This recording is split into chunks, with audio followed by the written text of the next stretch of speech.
In this video, we're going to talk about the heart and soul of Manchester United. Of course, we're going to talk about Old Trafford, or some people call the Theatres of Dreams.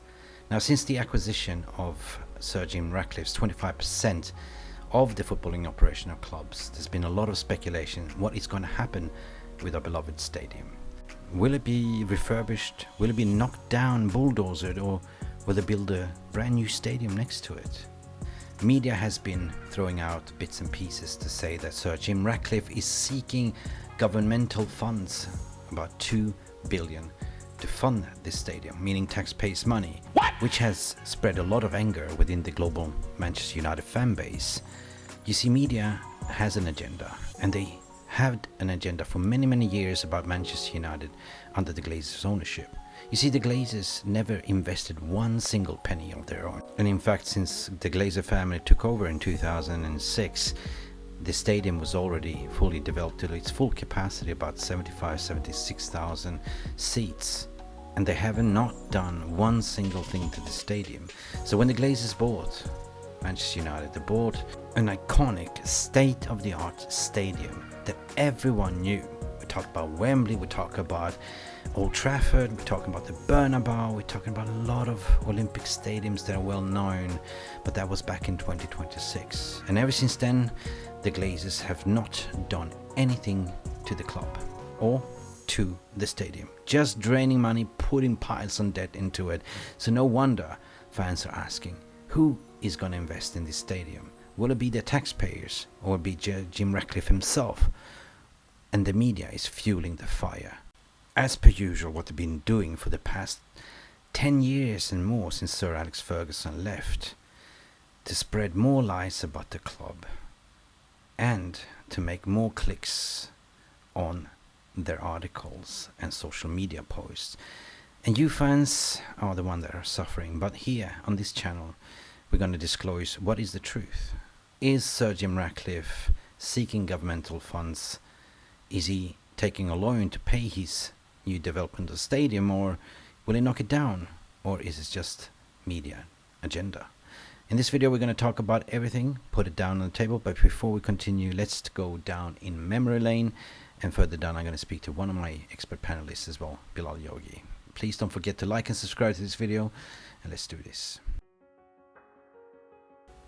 Old Trafford, the home of Manchester United, has a rich storied history that spans over a century.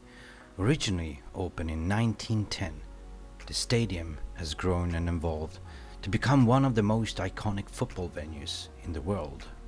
From the tragedy of the Munich air disaster to the triumphs of Sir Alex Ferguson era, and the stadium has been witnessed some of the greatest moments in footballing history, including United's dominance in domestic and international competitions under legendary managers like Sir Matt Busby.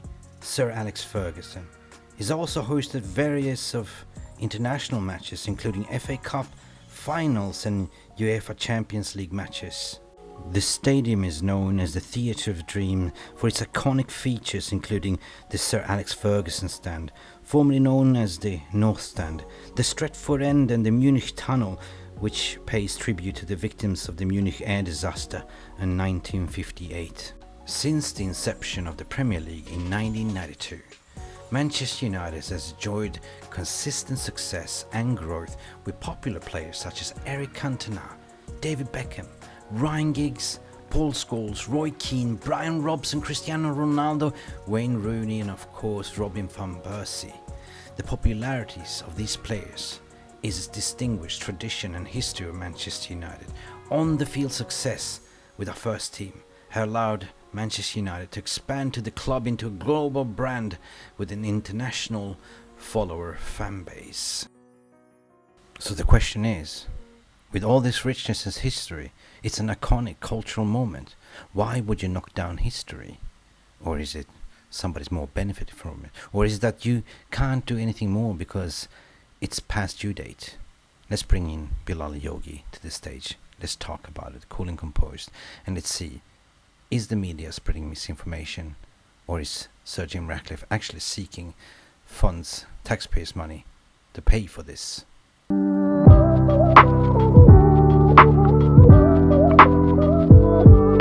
We're going to look at the stadium plans and the misinformation out there regarding who's actually funding what. What are your thoughts around?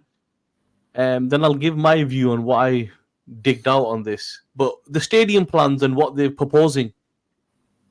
Well, I have had my finger on the pulse on this, and of course, I think the media has been fueling this a lot, right? They reported that they're seeking tax money, the government to fund for the stadium, but it's not about the stadium. It's about the development around the Greater Manchester area. There's a lot of development that needs to improve, and basically there will be a lot of jobs being created. Now, of course, a lot of people talking and say, oh, they're going to knock down Old Trafford because Ratcliffe or Ineos, they own the PDL 193, which is the fracking rights, and there's a lot of natural liquid gas underneath.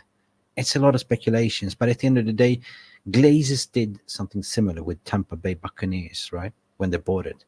They basically they threatened to move. So Tampa Council paid for the stadium.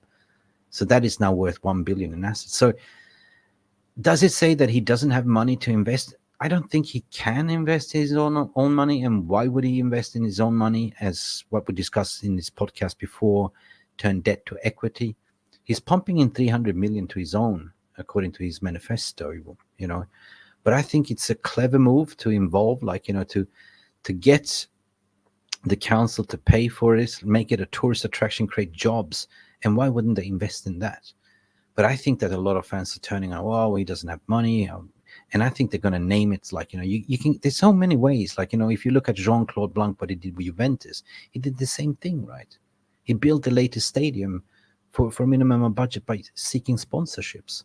So there's nothing out of the ordinary here. I think they're doing clever business here. What's your thoughts? So I know a bit about this now because we're based in Manchester. In our day jobs, we do a lot of work with the councils and stuff, right? So this is what's right. So to give you a bit of context, every stadium that's been built in London, the surrounding areas, whether the train station, the tram stops, government, these kind of have been built by the government, right? By the government, okay, yeah, because of reasons of getting people there, jobs, whatever. If you look at Ratcliffe's interview with the BBC, and if anybody has not listened to, I recommend go and listen to Talk of the Devils with Andy Burnham, who is the Manchester mayor. Even though he's an Everton fan, he's really on the ball. He breaks it down really, really well on what they're actually proposing. So, for example, anyone that's been to Old Trafford, behind the Stratford end, there's a train station that doesn't get used. Yeah. Right? Yeah, true.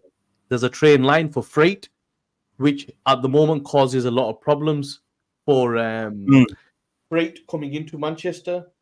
That's been a big problem for years. Big problem, that's been a problem why they couldn't have extended because of that. Right.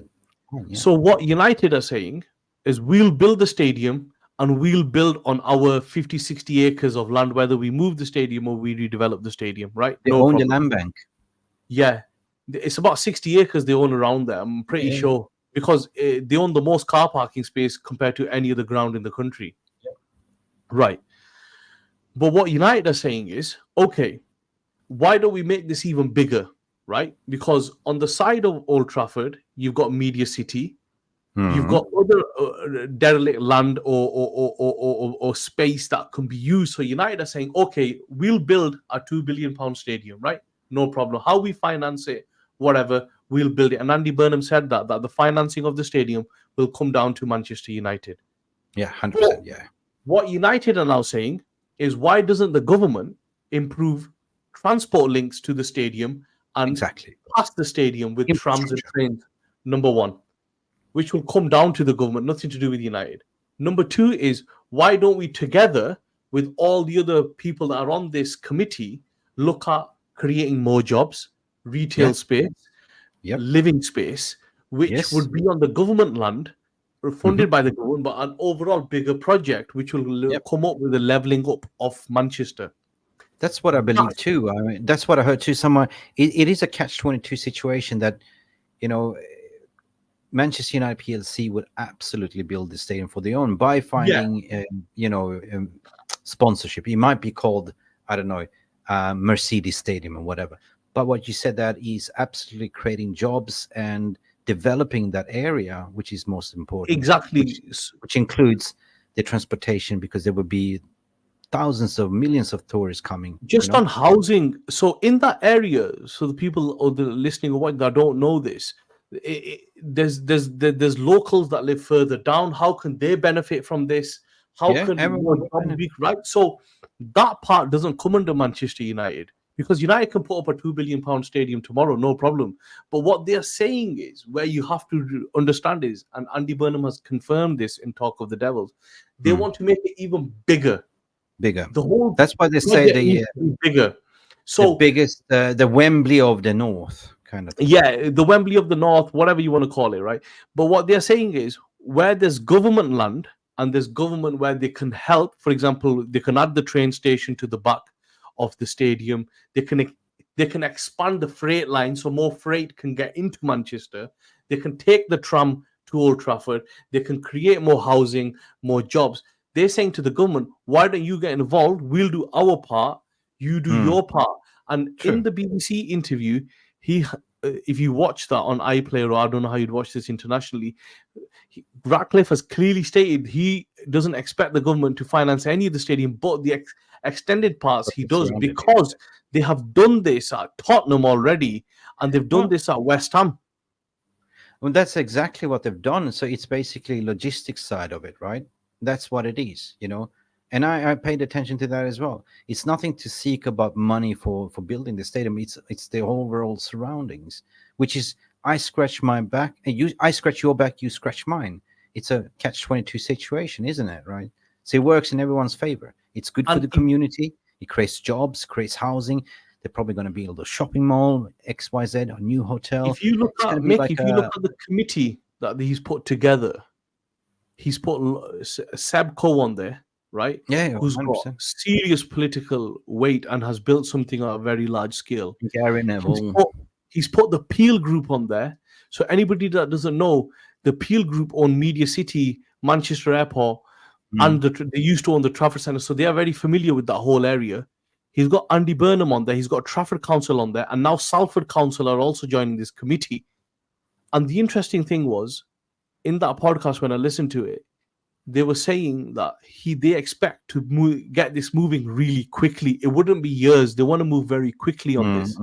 And I think it's quite clever for them to say because I was at Anfield a couple of weeks ago, and I was looking at the redevelopment around Anfield. So I walked a full round the stadium, and what I understand what Ratcliffe's actually saying, because you can do what they've done at Anfield, which is literally just expand the stadium. Or around Etihad. Just walk around Etihad and you will see a total development. But Etihad's still a bigger development. With Anfield, they've only extended 2 stands, and that's it. There's nothing else that's happened around there. He's saying we can make this much bigger. So that's why I think people were misreporting this intentionally. He's not asked for government money. And I think... No, that's what I was started to say. I was one of them that misinterpreted and fire shot, because it's all about the Glazers, right? And it rings an alarm bell, because Glazers did the same thing with Tampa Council, right? They got Tampa to build the stadium for them, and they own the land bank. So, but it's not the same, right? This is Sir Jim Rattcliffe doing. This is Sir Jim Rattcliffe being smart, because let's face it, you have Manchester City and you have Manchester United. Who's got the biggest fan base in the world, right? Who's attracting most tourists to come to Manchester? It works in favor of the Manchester Council. Like, you want to redevelop your city, you want to make it modern. So, yeah. And Manchester United attracts a lot of tourists, right? What he was also saying was there might be a way to also connect the Etihad campus, I'll call it the whole campus, to the Old Trafford campus as well. And they were saying that it's a much wider project than just Old Trafford football ground, because of just the sheer scale of it. And what they want to do is, and what they've been tasked to do, is to create the #1 destination in Europe for football and entertainment. Because otherwise, there's no point in doing it. So you can see that, look, they've only been here like 12 weeks, and you can see they're making some serious moves now. They're making some strides.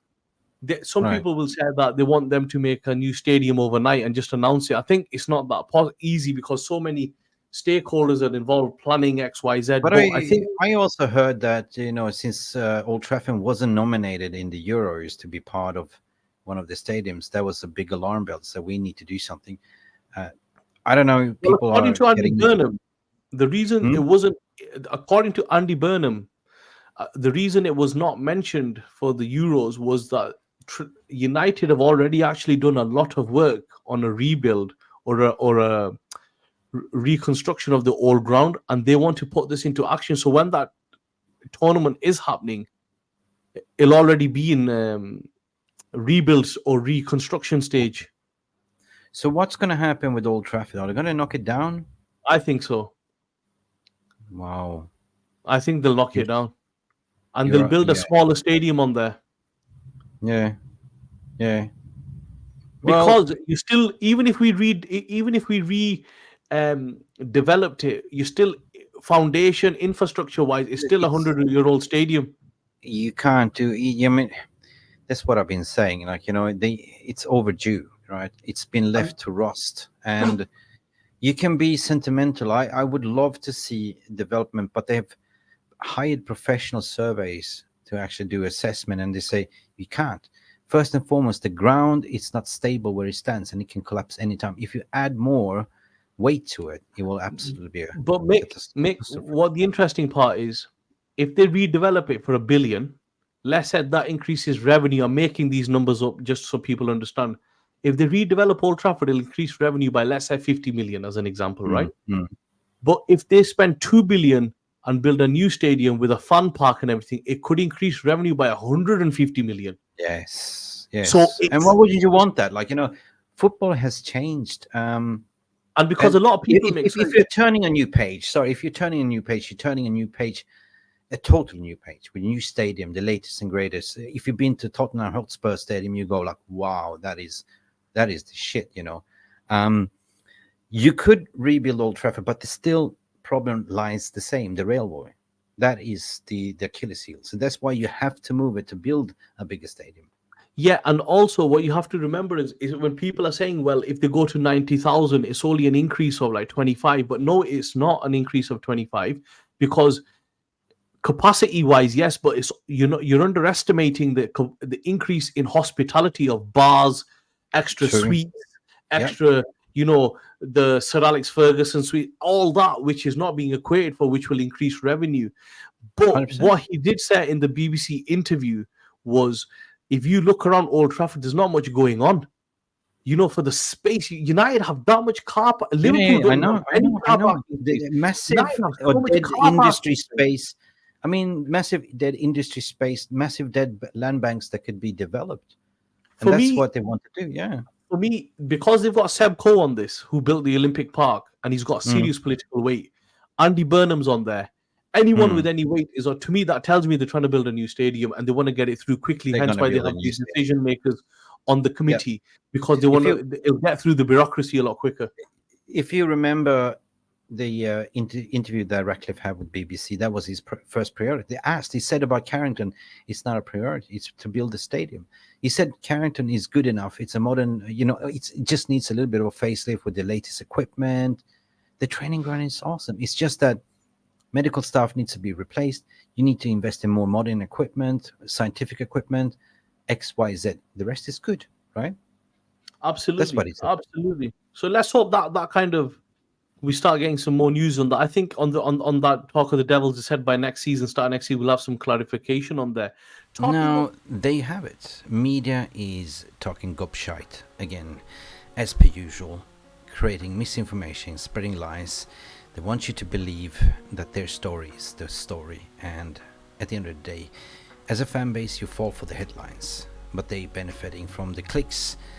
But at the end of the day, when you look at what Bilal Jogi was saying, it is actually factual true. The greater Manchester area is looking to redevelop around that area. It's a win-win situation for them. You create a lot of jobs, you develop the area, shopping malls, housing, you name it, while Sir Jim Rattcliffe is seeking investment to put in the stadium. And that investment is coming from, could be any sponsors, private investors that will have the naming rights, yet to be seen. But I want to hear from your opinion. Do you want us to keep Old Trafford for sentimental values, or do you want to build the latest and greatest, as per Sir Jim Rattcliffe's leaning to? This has been Mick Ruby from Mufc Realist TV. Thank you for watching. Please smash the like on this video, like and subscribe, and we shall see you to the next one. Glory, glory, Manchester United. Bye for now. Thank you so much for stopping by and watching Mufc Realist TV. Don't forget to like and subscribe and follow us on the socials.